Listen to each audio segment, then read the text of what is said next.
Hello, I'm SandRex76, and today I'm going to teach you how to race in Old Vanderval like I'm doing right now.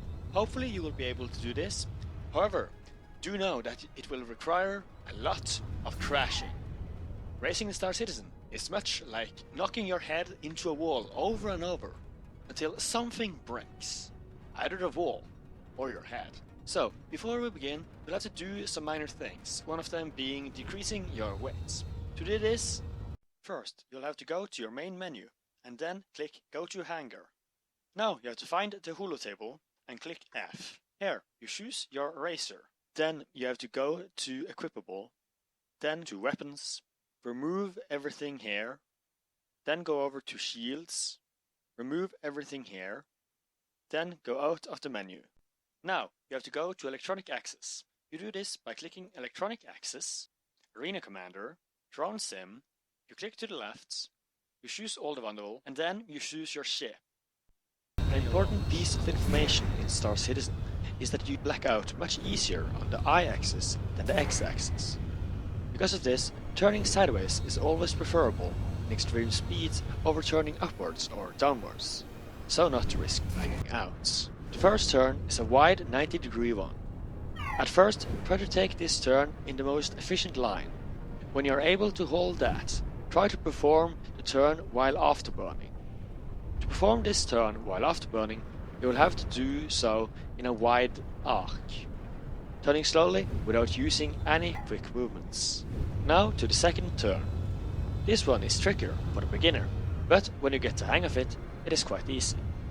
Here you have to take a sharp 90-degree turn to the right. When you should begin to do this depends heavily on your ship.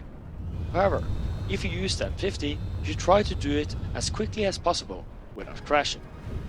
There are several important parts of this turn. The first is that you have to stop afterburning before and not after you go through the ring. This is the case in most turns, and with most ships you will also have to begin to turn before you go through, which is especially important when using the M50, as it turns so quickly. The second most important part is to turn in 90 degrees. Rotate 45 degrees to the right and then go straight for the ring. With most ships you will have to use the afterburner or boost to turn here, and for the beginners I recommend using boost, but only after you are facing the correct direction. If you are not facing the correct direction, you will most likely crash or come off course. In between turn 2 and 3, you can either just go straight forward or afterburn. In the M50, using afterburner here might be useful if you have much of it left. However, this is risky and makes the turn harder than necessary. Because of this, I recommend to not use boost here. This turn is not a sharp turn, but it must be done quickly. When you come to the third turn, you have to swiftly turn to the right, preferably either too high or oversteering a bit. Here, in between turn 3 and 4, you are supposed to use your afterburner to get the maximum effects. Some important information about this turn to take notice of. There are 3 paths to choose. The one downwards to the left is the fastest one, in most instances, and is also often easier to perform than the one right down and slightly to the left, although harder to perform than the one just straight forward downwards to the right. But it is faster than that one. Therefore, there are 2 ways to perform this turn efficiently.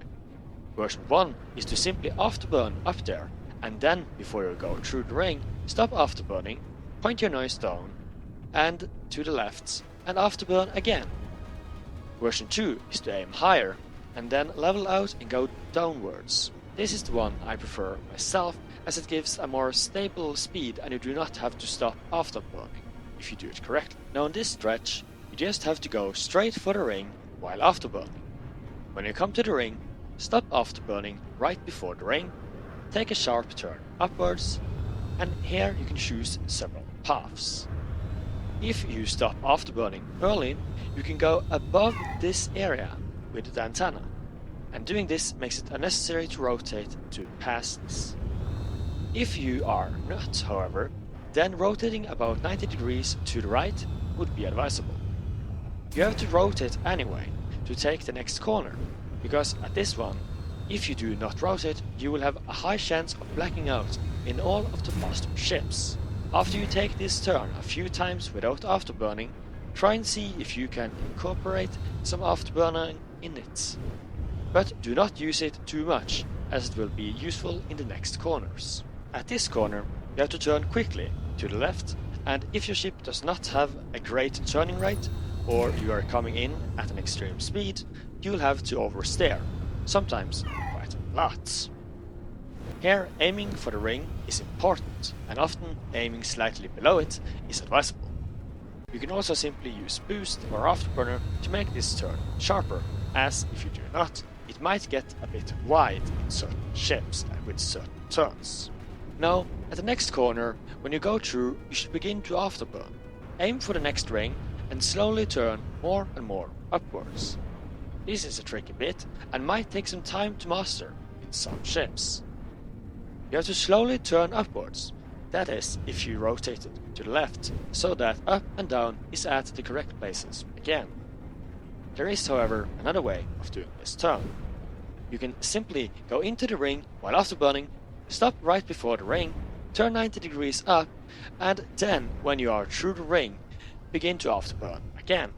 Both of these methods take practice, but they will cut off some time of your time. As a last note, I would say that when you race more and more, you should try to turn faster and go as close to the border on every ring as humanly possible.